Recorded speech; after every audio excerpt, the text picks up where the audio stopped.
Hey, we need to get on line one this morning. Congressman Jodey Arrington on line one. Good morning, Congressman. Good morning, guys. How y'all doing? We're doing great. Are you in Washington this right morning? I am. I had a weekend there with the Veterans Day events, and the one at the Silent Wings Museum was the one we had on Saturday, which was well attended, great event. God bless our veterans. But I'm now back here and ready to go to work this week. Gotcha. Well, Congressman, we've just finished doing a story this morning that's being reported. This is from the American Thinker that former Mayor Marion Barry is going to get what am I trying to say? A statue. A statue, thank you. His own statue there in Washington, D.C. I just wonder if you had any thoughts on that. Yeah, well, I'd heard the same, and I think he has quite the reputation, and not a good one. I think this is the mayor that was caught smoking crack, maybe while he was in office, among other things. I'm sure he did some good things along the way. I'm not sure that of all the folks to erect a statue to here in Washington, I would have chosen Marion Barry. But again, I'm a local control guy, so if the people of Washington D.C. decide that that's who they want to erect a statue to, I'm not gonna have the federal government getting involved. I understand. So you have a couple of or you had a bill that just passed the House, correct? And then also think there was another bill through from the veteran side of things that's gone through. Could you kind of go over those and kind of explain exactly what y'all are trying to do with those? Yeah, we had a couple. I appreciate you letting me talk about it. It's our first, on behalf of West Texas, bill to come out of, not just out of the VA committee, but also past the House. And I think this one will go all the way to, both of them will go all the way to the president's desk. One is just to make it easier, more efficient. Too many veterans, disabled veterans, waiting in line too long for home modifications. So it's a pretty straightforward, common sense solution to move things around organizationally so that these guys can get the home adaptations that they need, and it also will save money for the taxpayers, because they won't have to go outside for expert consultants. And anyway, it's a pretty straightforward fix, and I think it's going to serve both our disabled veterans and our taxpayers. The other is another common sense solution. By the way, I think a lot of these nickel and dime common sense solutions will add up to making a real difference for our veterans. And in this case, the apprenticeship programs are a big deal. The average salary of somebody graduating from an apprenticeship program is $60,000 a year, and the employment rate after graduating is over 90%. We just streamline things so that a company can offer these without having to get approval in every state that they do business in. And wherever they're headquartered, that state provides an approval of the apprenticeship program, and then we also reduce some paperwork in the process. So two things, one on education, one on home adaptation for veterans with disabilities. Okay, and I just have to ask, you had a veterans bill not that long ago that had a lot to do with the unionization of the VA. Has anything happened with that? How the unions did the work in the VA? Everything seems to be moving except that bill. I'm actually meeting on it this week. I bet we'll get it out of the House. We'll have to negotiate in the Senate. The two bills I mentioned are bipartisan. This one is not. I didn't get a single Democrat to vote for this. And we had a report from the GAO that said that hundreds of veteran employees, VA employees rather, were spending 100% of their time on union activities. And even though they were hired to do jobs to serve the veterans, in many cases they were direct patient care, including doctors, nurses, et cetera. My bill just said initially that you couldn't spend over 50%, and I couldn't get it on union activities, and I couldn't get one Democrat. So I reduced it to 20%. We passed it in a partisan vote out of the committee, and I'm trying to whip up the support to get it to the House floor, and I think we will. Okay. Well, let's, Congressman Arrington, would be okay if we took a break and then talked about taxes on the other side? You bet. All right. Excellent. News Talk 95.1 FM and 790 AM. We are KFYO Mornings with Dave King and Matt Martin. And here we are back with Congressman Jodey Arrington. Well, Congressman, it looks like that the House has done its work and you passed legislation in the House, the new tax legislation. So how does that all stand right now? We're waiting for the Senate to send their idea along, or what? It gets a little confusing. So we passed the budget, which is the vehicle for the tax reform. It's called reconciliation. So we did do the initial phase of this.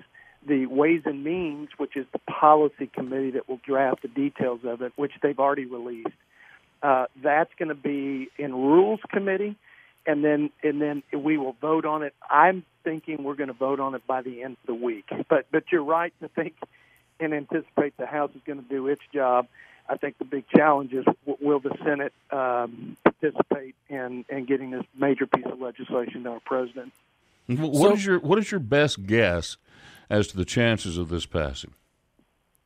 Dave, I think it's good. I mean, it's frustrating that that my colleagues in the Senate were unable to get something done on repealing Obamacare. And repairing and reforming the healthcare system because of the cost. It's just running away from all of us. But this one is a little more straightforward. Healthcare is very emotional and very complicated.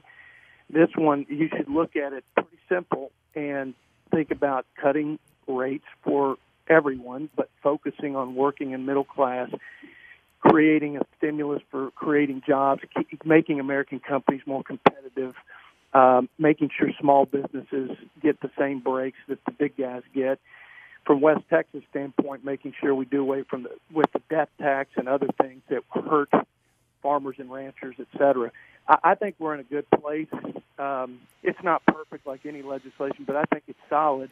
And we're not too far away, although I can highlight some of the differences between the House and Senate bills if you'd like. Well, Congressman, I do have a couple of quick questions. Number one is, you bet. As far as the CBO, they came out and said apparently that it was too high for the Senate to get a 60, or to just need a 50 vote. They're going to need 60.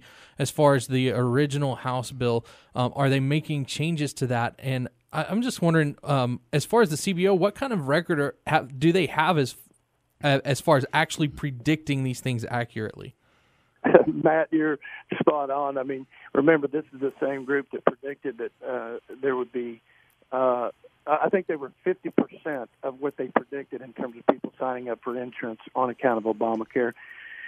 So their track record is not great, but it's important. If we're going to get the simple majority vote in the Senate, which we're going to need, because I don't think you're going to get a single Democrat vote for this tax cut, we're going to need to fall within that reconciliation. What happens is tax cuts for loss of revenue will cost $5.7 trillion over 10 years.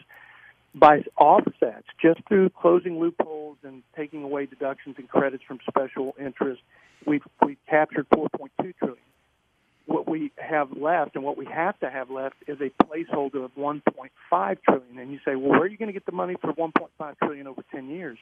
Growth. 1 percentage point of growth in GDP represents $3 trillion over 10 years. Look, we're going to get another percentage point, but even if we got 0.5%, we would be able to cover that 1.5. Reagan, after cutting taxes, had 4% growth. We've got to grow the economy. We'll cover that 1.5. But you're right, they've got to find a way to get to that 1.5 magic number so we can get a simple majority vote in the Senate, or it complicates things a lot. Okay, and one question I had, according the way this is set up, are more people, more lower income people, not going to pay any taxes at all? Unfortunately, there's a pro and a con, or two sides of the sword in this deal. Yeah, when you increase the standard deduction to $24,000 for a married couple from $12,000, and when you lower the rates for everyone, but especially there on the lower end, yeah, you'll have a family of four, for example, making $50,000, let's say, who won't pay anything in taxes. So in one respect, there's a bigger tax cut and break for the middle and lower income folks. As I've told y'all before, I want everybody to get a tax break, and I especially want the middle class to do well. But I think when you have 36% of Americans not paying anything into the system that benefits them, and 50% of Americans actually getting more from their government than they give, I think that's a problem. But I've tried to push that, and people would respond by saying, "Jody, that's just a bridge too far for this tax reform package." So, but yeah, you're correct on that, Matt. Okay, I think our producer's saying we need to take one more break. When we come back, we'll let you have the floor on that one. Yeah, no problem. News Talk 95.1 FM and 790 AM. We are KFYO Mornings. Dave King, Matt Martin here, 7:55 AM. We get back on the phones with Congressman Jodey Arrington. Congressman, just a question. I don't quite understand this Obamacare thing. From everything I'm hearing, it's eventually just going to melt down, and what are the plans when that happens, or if it's going to happen? I think it's melting down currently because you have fewer and fewer options for counties. I think it's now well over a third of the counties in the country that don't have but one choice in terms of a provider, health insurance provider.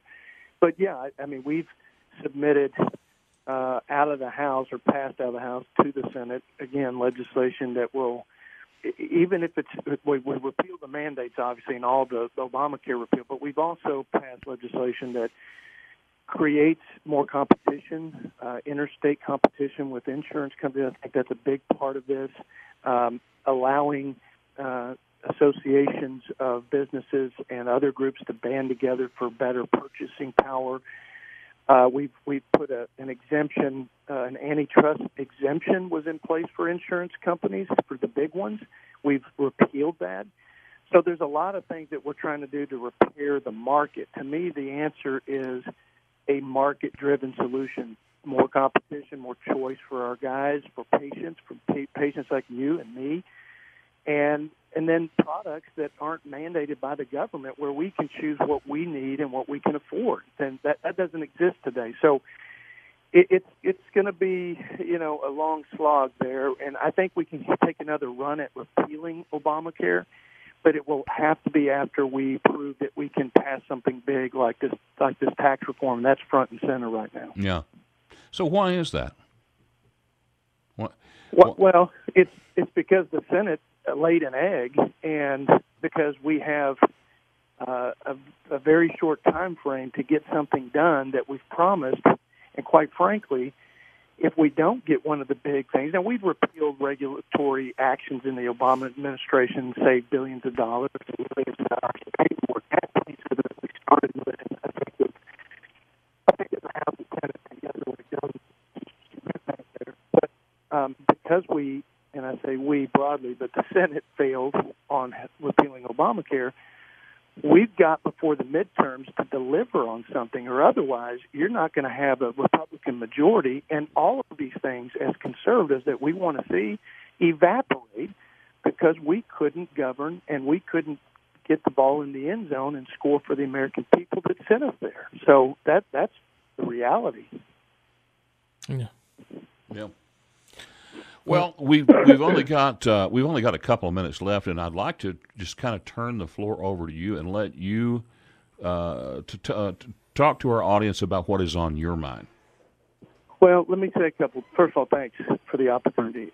One is, coming off Veterans Day weekend, I just want to say God bless our veterans, and if we've done anything productive in Congress, it's on the Veterans Affairs Committee. 28 bills have passed out of the House, 8 have become law, and lots to improve access to quality care, give veterans more choice, don't let them be stuck in a single-payer system. give them more access and opportunities on education and training, et cetera, et cetera. It's been very positive, and I'm most proud of that.